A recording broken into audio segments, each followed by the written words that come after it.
y'all, welcome back to my channel. On behalf of Braid, if you're new here, welcome. I'm Brittany, and today's video is another episode of my Life as a Braider series where I discuss all there is to know about protective styling.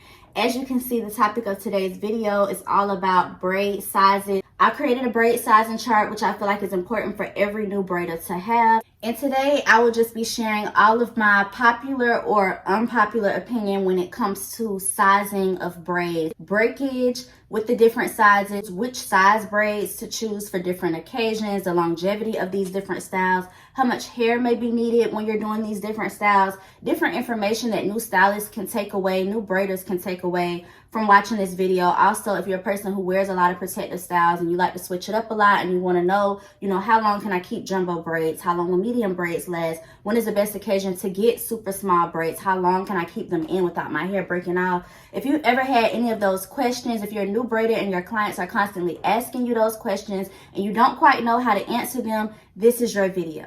Every new braider should have some sort of sizing chart. Not only will it help you map out the variety of sizes you want to offer when it comes to your braid services, but it'll illustrate all of the sizes that you provide when it's time to display your work to your clients and you're still building your portfolio and don't have pictures of every single size you provide on your site or social media platforms. I want to start off with a disclaimer, as I always do with some of these videos, because every stylist is different. All of their services are different. All of their opinions are different. When it comes to my braid sizing chart, mine is nothing like the next braider. I feel like every braider, if you put 20 of us in a row and tell us to come up with the chart, everybody's braid sizing chart is going to be off just a little bit. So if you're a new braider and you're watching this and you're looking at my sizing chart and the sizes of what I titled these sizes of braids is way different from what you may think, that's completely okay. As a stylist, as a braider, as the HBIC of your own situation, you can determine what you want to call each size of the braid. Create a sizing chart that works best for you, and once you map that out and you decide maybe you don't want to do jumbo braids, maybe you just feel like I'm still a new braider, it's tough with me getting the grip of hair. When it comes to jumbo braids, they'll easily slip out. If you haven't quite grasped the concept of gripping, smaller braids are easier to start with. Jumbo braids are really once you get a hang of what you're doing. Or if you just feel like smaller braids take too long and you only want to do the larger size braid, it's up to you as far as your braiding chart when you start out, what you want to offer. Don't let anyone tell you. A lot of my braid sizes, a lot of people will say, are completely alike. Like, some people look at this and say my medium and my small are identical. Some people look at my medium and large. I've had clients to tell me what's the difference between medium and large, which I will explain in this video. But all of my braid sizes are off just by a couple of strands. Jumbo to large, I just took out a few strands to make the extra large braid. I meant to say from extra large to large, it's a difference in just a few strands. Some braiders, the small to the medium, it's a big gap. But let's get into the video. I'm going to start off with the jumbo braids and work my way over, and we're just going to talk about all the things there is to know about each braid size. I have a love-hate relationship with jumbo braids, might I say. They're super heavy. That's one of the cons I will throw out there off rip. Just looking at it, just thinking about the days that I would wear jumbo braids, they're super, super heavy. But one thing I will say, if you're one of those girls who only likes to keep your hairstyle in a week or two, every 2 weeks you're in a hair salon, every 2 weeks you're in somebody's chair, you just like to keep your hair fresh and new and you're constantly changing your hair, I would say jumbo and extra large is for you because they're only going to last a week or two and then you're on to the next style. If it's something quick and easy like a vacation, you're going on a cruise for 3 or 4 days, or maybe even a week cruise or a week vacation, and you're going to be in water most of the time. But you're in corporate America, you work an office job, or you may work a job where having heavy braids just isn't comfortable every day. You have to wear your hair up, and the moment you get back from vacation, you're going to want to take them out. Instead of sitting and paying hundreds of dollars, not only the time spent, but the money spent on these size braids, I would say go larger. Anything between large, extra large, and jumbo would be something I would suggest for vacation here. Jumbo braids can be a headache, but there are a lot of styles that you can get away with when it comes to jumbo braids where you can kind of finesse it and there's no breakage. You get the style, you get the look, and jumbo braids will serve you right. I do love jumbo braids when it comes to like sleek styles, Jada Waiter braids, or like this new trend that has came about within the past maybe 2 months. They'll do like a sleek ponytail, but they'll split the ponytail into 2 braids. Y'all know I love a good jumbo braid, not this size, maybe 3 times this size. If I'm in between styles as a stylist, my quick and easy go-to style is always like a part down the middle with like a sleek ponytail and a long jumbo braid, or a high ponytail braid. But there are other styles you can get away with where you split it off in sections. Jumbo braids is just that size braids that you go to when you're not trying to keep your hair in that long. Moving over to extra large, there's not many differences between jumbo and extra large. Like I was telling you in the beginning, the only difference between jumbo and extra large as far as how I size my braids is just a few strands. But extra large braids, I would almost always suggest to get with knotless braids. If you're trying to go knotless, you want to go really long. A lot of my clients go extra large and large for knotless braids, because knotless braids, come on now, whether you're getting extra large, smallest medium, y'all know knotless braids aren't going to last as long as box braids. So you get a good month out of knotless braids before it's time to get a touch up, even with the small ones. Your edges come out. The foundation of knotless braids, I talk about it all the time, is your natural hair. So if you have hair that gets frizzy really quick, if you're in the gym a lot, if you shower a lot, if you're not good at tying your hair down, whether you go small or go big, knotless braids aren't going to last you long. So when I talk about knotless braids, or when my clients are asking me the best size, when I do my own knotless braids, I normally go bigger, because you're only going to keep them in about a month anyway. Or if you are touching them up, I would say stay up in here. If you're touching them up a lot, stay up in this happy medium. For knotless braids, my suggestion as a braider, if we're talking about breakage, just getting the most out of your style before it's time to move on to something else, I would say go bigger. Knotless braids, to me, they can look pretty thin. The boxes are a lot bigger than box braids because, like I said, the foundation is your natural hair, so it's going to be a little spacier. And when you're spacing braids out, smaller braids, it's very hard to get that full look with knotless braids because of how flat the hairstyle is. I like to go bigger because the bigger the braids are, even though the boxes are much bigger, the braids are fuller. So when it hits your face, you don't have all of these flat, thin braids. You have more of a full look on your face. So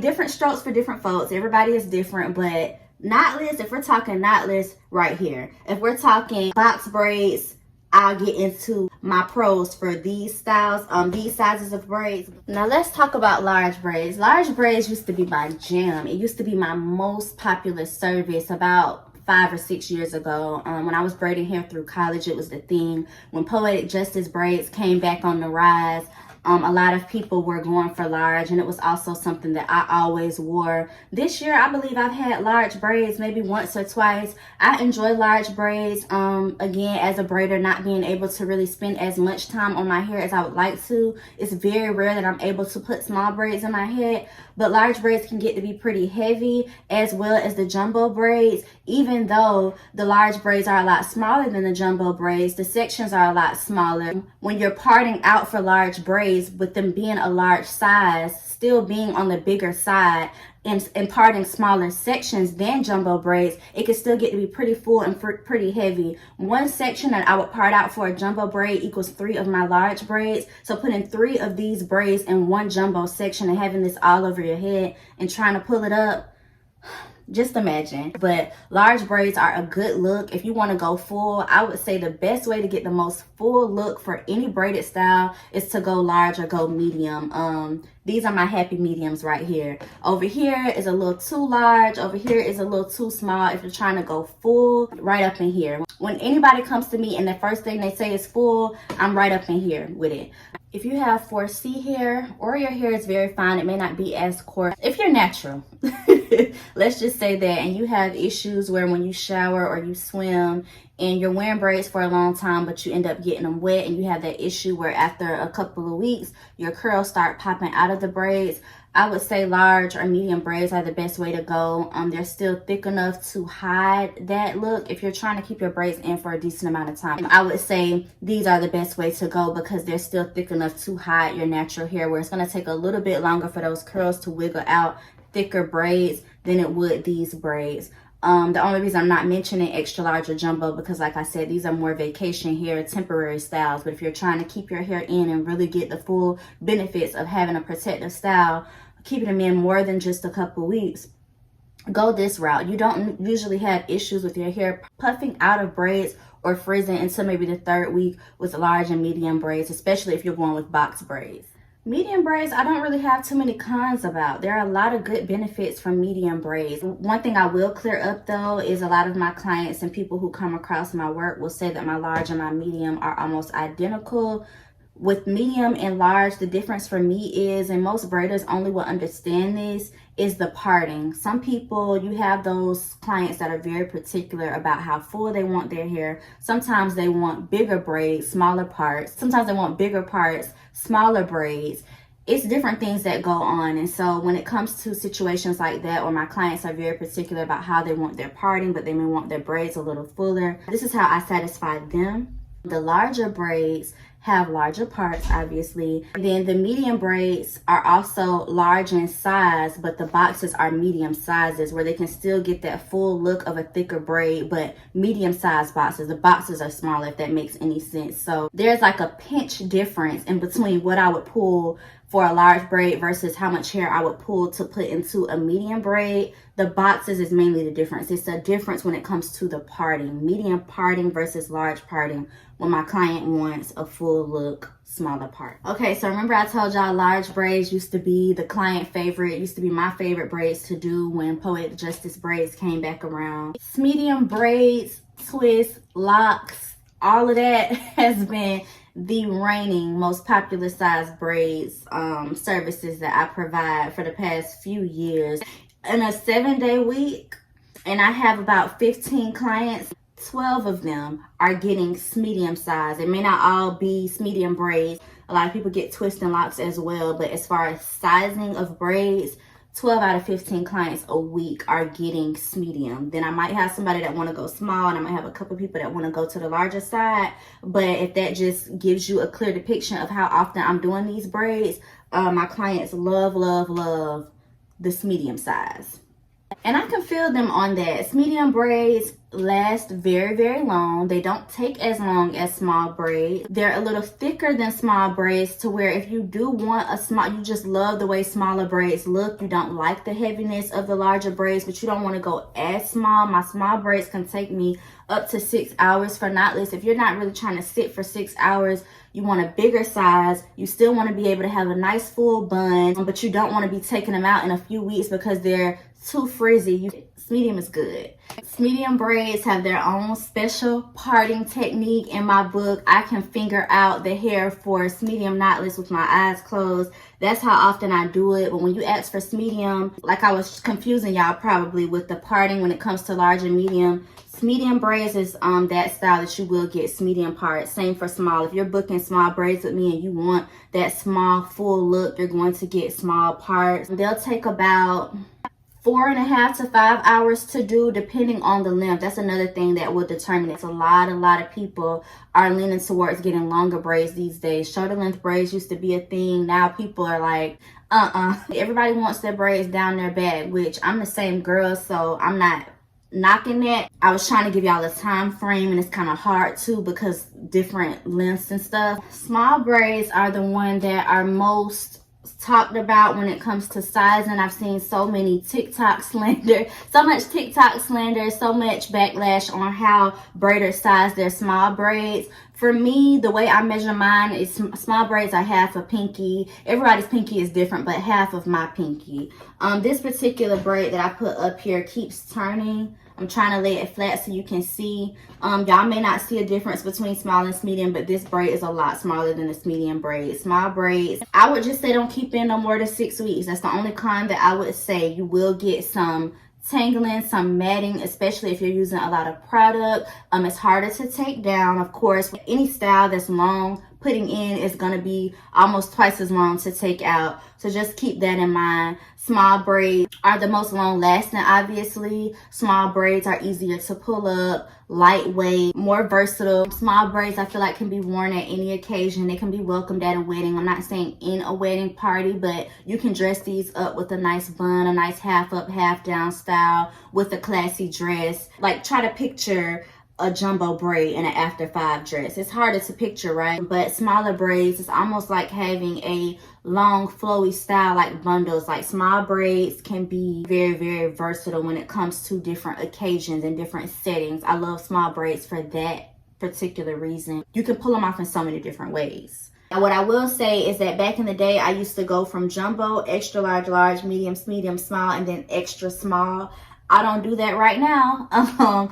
The way my life is set up right now, I work full-time, I braid full-time, and then now I'm doing YouTube, and I try to get content out to y'all a couple times a week. And so if I'm trying to put my all into everything, something had to be cut back. So I took away my extra small braids, because extra small braids can take me up to 8 hours sometimes if I'm talking knotless, which is the most popular style of braids these days. The popular size is medium when it comes to what people are booking. But for style, a lot of people are going knotless. A lot of people are going long, and I'm not talking just lower back length. A lot of my clients, if they're coming for box braids and they want to sit and they're in the mood to sit, they gonna say, okay, I'm not just getting them small, I want them past my butt. Some people want them right under their butt cheek. Some people want them to their thighs, their knees. I had to do extra small knotless braids to a girl's thigh one time, enough for me to say it took me almost 9 hours, and I wasn't in the mood. By the time my second client came that evening, I was worn out. I think it's a phase for me. 2 years ago, you could have asked me for extra small braids and I would have did it with no worry. 2 years from now, I probably will add extra small braids back to my list of services. But as of right now, the phase that I'm in right now, trying to have my hands in different things, all of the hats that I'm wearing in this stage of my life, extra small just ain't something that I'm offering. So if you're a person who's looking to get braids and extra small is your thing, I'm not your braider. But I will say that extra small braids are just as versatile. That long flowy look, that really cute look that's very picturesque, that looks good in a swimsuit, in an after 5 dress, in the club, on a date. Extra small, all of those things look really, really good. I just currently don't have the time. I don't have the time. I don't know why my edge control want to act up on me, but luckily we getting to the end of the video. All I wanted to do was really just throw out some opinions and some information on each braid size for any new braider that's trying to figure out what sizes they want to provide and what is the best route to go, as well as those people who have a lot of questions on the differences in these braid sizes. I also want to give a gentle reminder to new braiders to definitely take the time out to do this. It doesn't take long to put a sizing chart together.